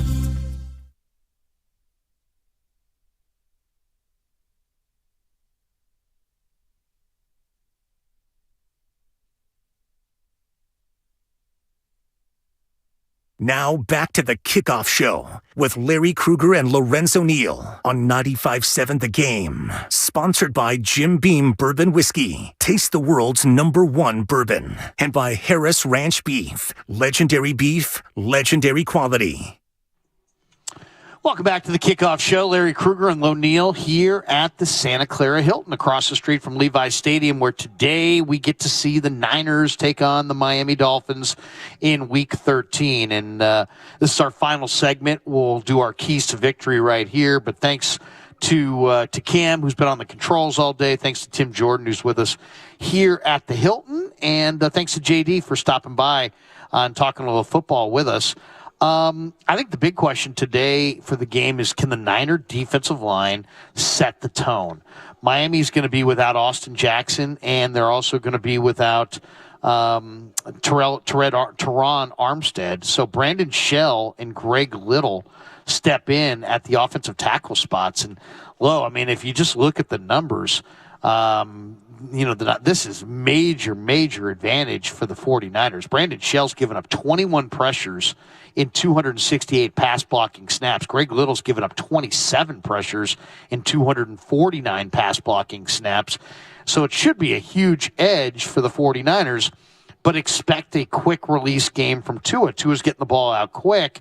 And so then it comes down to, okay, can the Niners dominate up front? Yeah, but really the big question is, can the Niners limit the explosive plays in the quick game to all the speed that the Dolphins have underneath? The Niners are the best team in the NFL this year at limiting explosive plays. I think they've only given up 40 or 45 on the entire season. So it's the best in all of football. 46 explosive plays the Niner defense has allowed all year. Best in the league. So can they limit Miami's explosives if the ball comes out quick as we expect it to? I think they can. I think when you alluded to the Miami Dolphins having not one but both your tackles out, when you think about the National Football League, you pay your quarterback, and then probably the second one, and then you say, okay, you pay a receiver, but the highest paid individuals are usually right and left tackle. Because the tackle's going to protect the quarterback, the blind side, those tackles, they get paid a king's ransom. Because that is important. You don't pay the center, the guard, unfortunately. You don't pay them like that. You pay the tackles because the tackles are going against elite pass rushers, Nicky Bosa's, the Armstead, those guys that can get after the quarterback. So when you're looking at it like that and you say, okay, now I don't have one, but I have two guys that are paid to protect the quarterback, my blind side and the side that I can see, and I'm going with two backups.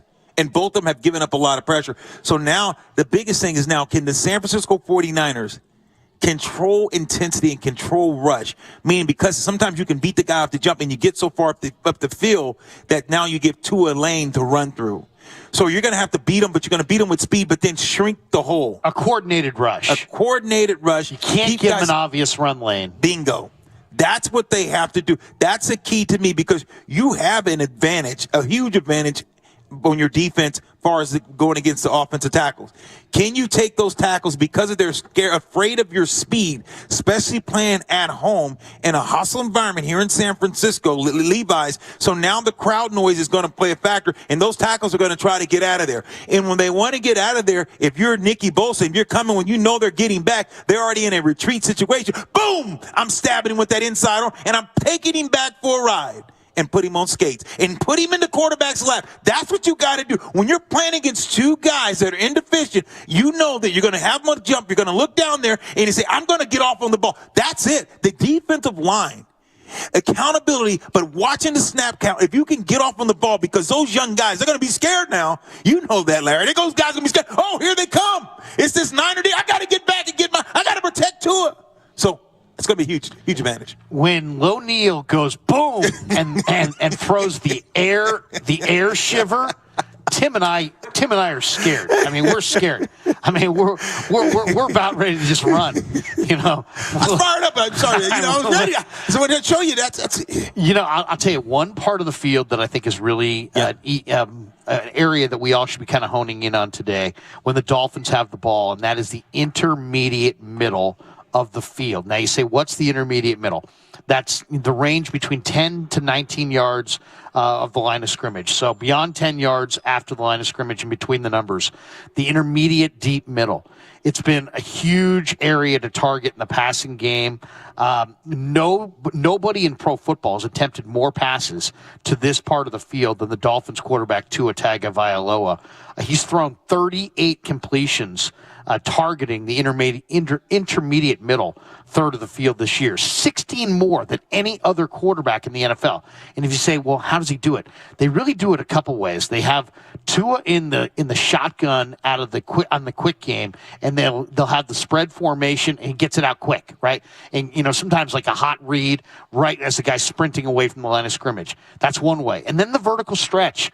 This team has vertical speed. Jalen Waddle can get deep. You got to honor that. Tyreek Hill, as we know, can get deep. So what they do is they run these guys on deep patterns. They push those safeties down the field, and then you see Tyreek and Waddle sprinting back to the quarterback, and there's nothing but green grass there most of the time. And that's where they're completing a lot of these passes. Now, the 49ers are ideally suited to take on this kind of an offense. Since they drafted Fred Warner in 2018, the 49ers have allowed just 71 completions in that intermediate middle, 15 fewer than any other defense in all of the NFL. So the Niners have a ton of speed at linebacker. That's where they're fastest. The Dolphins have a ton of speed at receiver, and they create a lot of room in the middle of the field. To me, whoever owns that middle is going to win this game.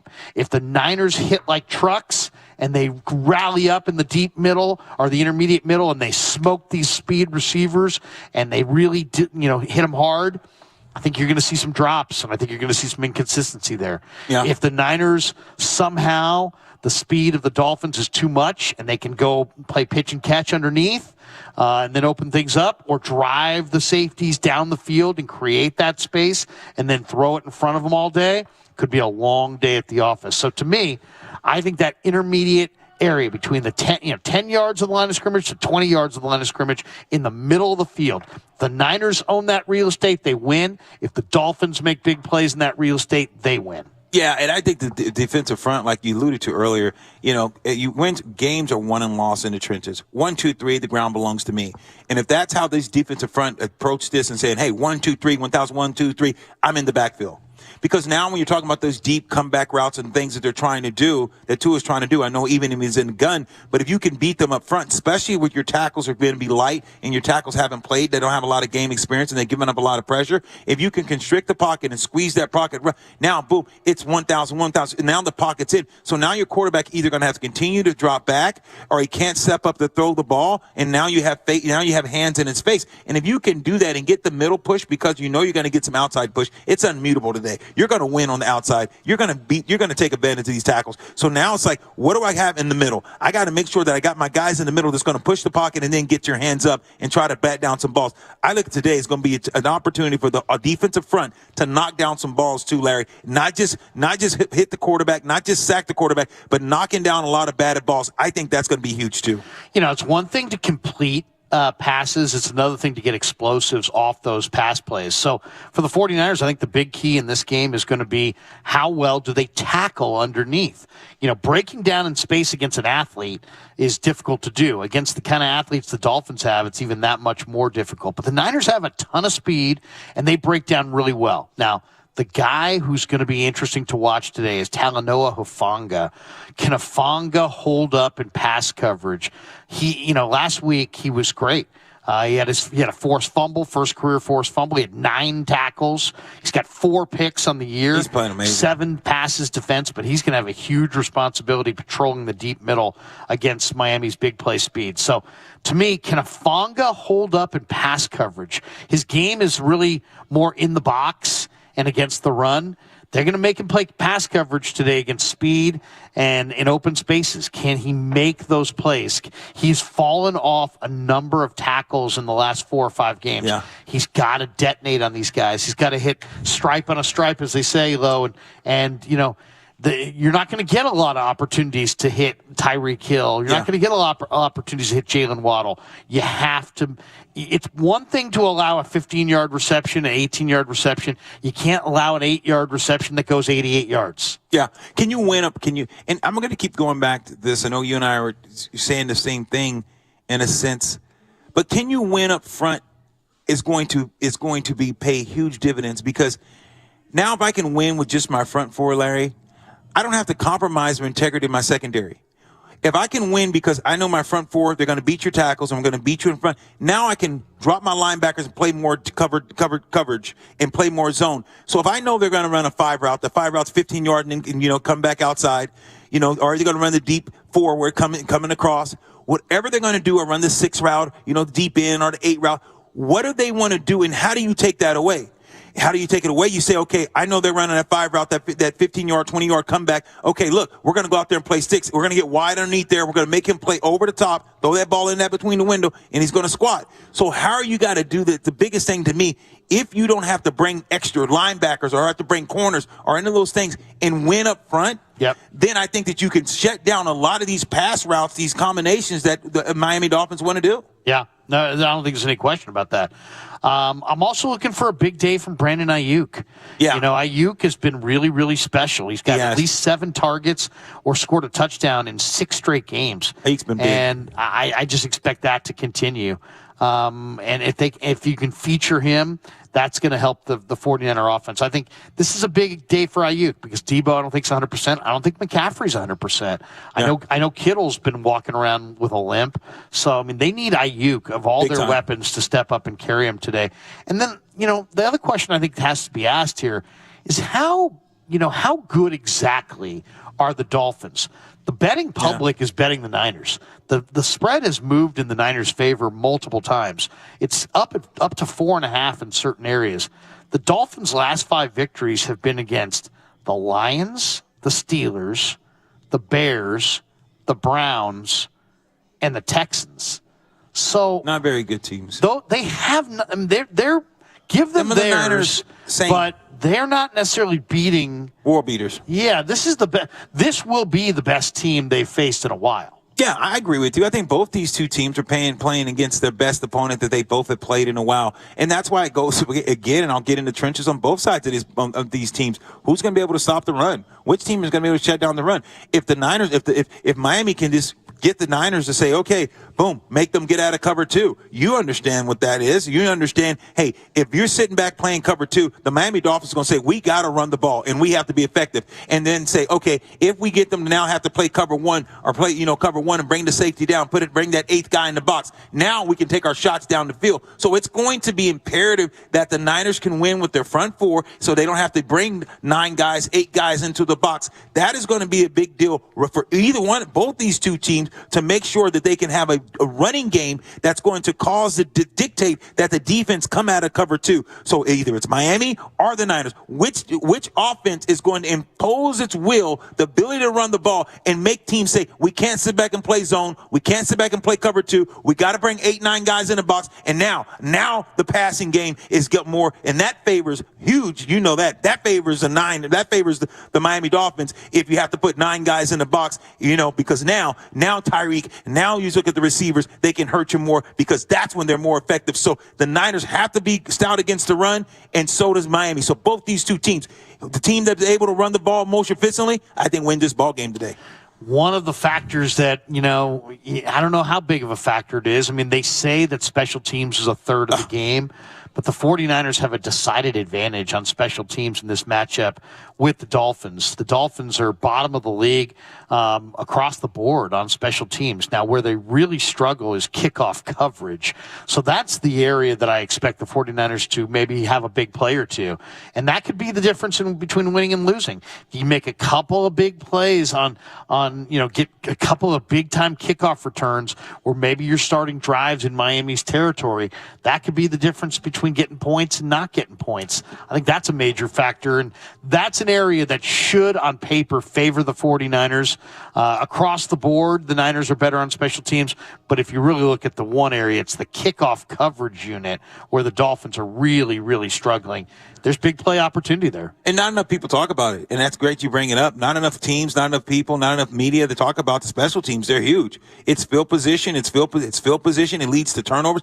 Special teams plays a huge part in this game. And if you can go out there and you dictate that and you play great special teams and get some big plays, you switch the field position, you give your team a huge advantage. And I think, Larry, when you talk about special teams, the Niners know if this is where I'm strong at, I need to dominate the special teams, because special teams, and to me, it wins ball games. I've been on teams that special teams won the game.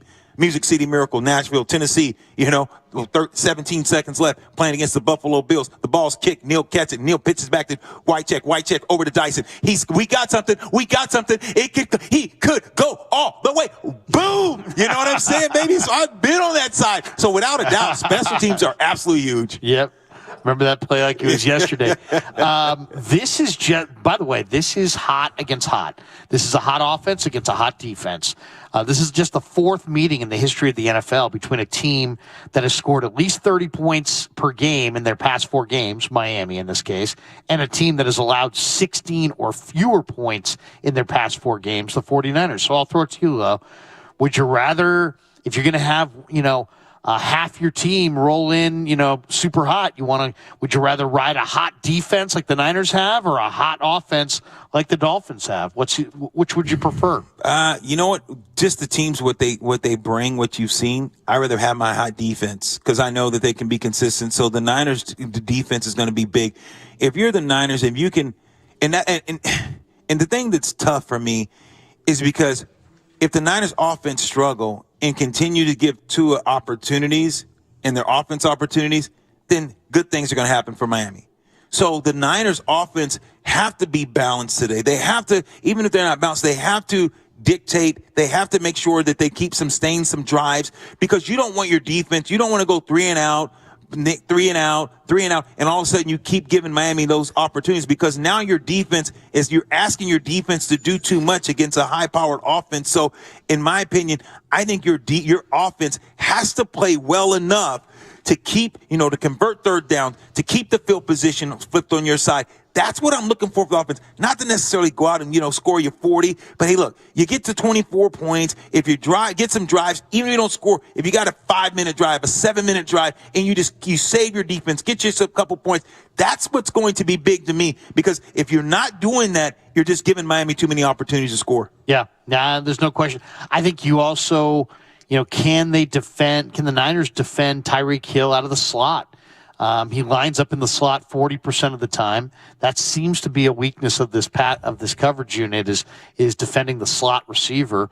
Can they defend Hill in the slot or out of the slot when he's there today? Down the field. I think that's going to be a big determining factor. The other factor is Jimmy Garoppolo. I mean, Jimmy Garoppolo is playing his best football. He's not turning it over. He's throwing the ball away. He's throwing the ball into the turf when it's not there. He's moving on to the next play. He's avoiding the huge sack, and he's avoiding the huge interception. Last week he threw one, and the whole place just felt like it was, totally deflated. And then we saw the flag, and the flag was on New Orleans and negated the pick six. Otherwise, it's a pick six. And who knows? With the pick six at that point in the game, who knows? Maybe New Orleans comes back and wins that game. So to me, we can talk about all these other factors, but man, it really comes down to how clean of a game does Jimmy play. He's got a good enough surrounding cast now, Lo, with McCaffrey, with all the weapons that he has at his disposal. I love it when they use Debo and McCaffrey together in the backfield. And then you mix in what they've got defensively and on special teams. Jimmy's got enough of a surrounding cast where if he can just not lose the game, not make the crushing turnover, the pick six, the huge negative play that gets you beat. If you can avoid that, I think I like the 49ers. It's time to make a prediction. Who do you got? Yeah. And what's the score? Yeah, today is a situation where I'm not comfortable with the run game. I'm not comfortable with the Niners run game. The only saving grace is I'm not comfortable with Miami's tackles. So if Miami had the tackles, I would pick them. I'm telling you right now, if Miami Dolphins had both their starting tackles, I would take the Miami Dolphins today without a doubt. But because they don't, I really believe the Niners, the defense, the defensive end, Bosa and those guys and crew are going to have a huge day. I got the Niners in a close one. I think it's something like 27-24 Niners. Yeah. I tend to see it similarly. I think I wouldn't be surprised if it's a little lower scoring than people think, just because I think with Mostert and Wilson on that side, I think Miami's going to try to establish the run and play action pass off of it. So I think McDaniel will feature Mostert and Wilson in a number of runs. And I'm not really sure who's going to be running it for the 49ers. If it's going to be McCaffrey, is it going to be Ty Davis-Price? Is it going to be Jordan Mason? Is it going to be Debo Samuel? Is it going to be Juszczyk? I mean, are we going to see a diversified attack? Are they going to see Ray McLeod on end arounds and things like that? I'm not sure exactly what to expect from where the Niners run it and with who they're going to run it. But I think the volume of runs is going to be there. So with Miami running it and the Niners running it, I think that shortens this game and makes it more of a low-scoring game. I'll say 23-17 49ers. I can see that. With one of the things that I think is interesting, when you look at Mike Tyson was never a guy that's going to sit and say who he's going to fight. He was going to sit and wait. Floyd Mayweather, on the other hand, he was going to wait for you, counterpunch you, let you do your thing. Okay, boom, boom, boom. Later rounds, they call the championship rounds. That's when Floyd would go to work. Mike, on the other hand, he would come after you. The Niners are a team. They're not going to, even though they seem like sometimes they just want to be lethargic. They want to come. You can't have your offense come out and just play slow. You can't have your team just say, okay, we're just going to play ball control and try to wait, because you can't. You need to strike. The Niners play better from ahead. The Niners play better when they're ahead. So I look for this Niner team. I think that they're going to try to open up this offense and continue to score and push the ball down the field, because I think they have to, because once they do that, the defense knows that this offense is trying to do that. And I think it just it breeds a sense of urgency both sides of the ball. I think it's a hell of a point. Let's run down some scores here before we get out of here. Thanks to Cam, thanks to Tim Jordan, thanks to JD. We already thanked them before, but you can always thank people twice. And then, of course, thanks to Harris Ranch Beef, Legendary Beef, and Jim Beam Bourbon Whiskey. Taste the world's #1 bourbon. All right, some scores from around the NFL. 19-16, Steelers leading the Falcons. 40 seconds left in the fourth quarter. Falcons have the ball on the Atlanta 2. So I think they're backed up. So it looks like the Steelers are going to win that game. 19-16 Steelers. Bears losing to the Packers. Packers with a big second half. 28-19. Wow. Aaron Rodgers owns the Bears. Wow. What a comeback. Really? That is a huge comeback. Jaguars losing to the Lions. Lions have hung 40 on the Jaguars. It's 40-14 at the 2-minute warning in Detroit. Jets and Vikings, 27-22 Vikings. 6 minutes to play there in the fourth quarter in Minneapolis. Giants and Commanders, you expected a tight division battle. You got a tight division battle. 2020. Eagles up 35-10 on the Titans. So sure enough, Damon and Ratto fading the public works again, going with the Eagles against the Titans. Broncos have a 9-3 lead, but the Ravens have first and goal at the Denver 2 with 35 seconds left. If the Ravens score the touchdown, they will win that game 10-9. And Deshaun Watson's going to win his return to Houston 24-8. 6 minutes and 20 seconds to play there, but the Browns have a comfortable lead. And then this afternoon, Seahawks, Rams in L.A., Dolphins and Niners here, Chiefs, Bengals in Cincinnati, battle of the or rematch of the AFC title game, Chargers, Raiders in Vegas, and then tonight, Colts and Cowboys, and tomorrow night, Saints and Buccaneers. Wow. All right, buddy. It's a fast couple hours. Good to see you. It was really fast. Well, let's go check this gang out. Let's see what the Niners, can they do it? So you got them 23-17 Niners. There you go. Kyle Madsen and Alan Stiles taking you in post game. Thanks to Tim Jordan. Thanks to JD. You're the man, Tim. Cam. Enjoy an afternoon of football. Go Niners. And for Lo Neal, I'm Larry Kruger on 95.7 The Game. At Harris Ranch, we do beef, just like we've done for over 50 years. Beef that's raised locally right here in California. The flavor you crave, the quality you trust time after delicious time. Harris Ranch, we do beef. Television sales on Black Friday set new records as millions of Americans snapped up the hot deals. But a lot of people were out of town or too busy to take advantage of the special pricing. So, how about a redo? Right now, you've got a second chance to save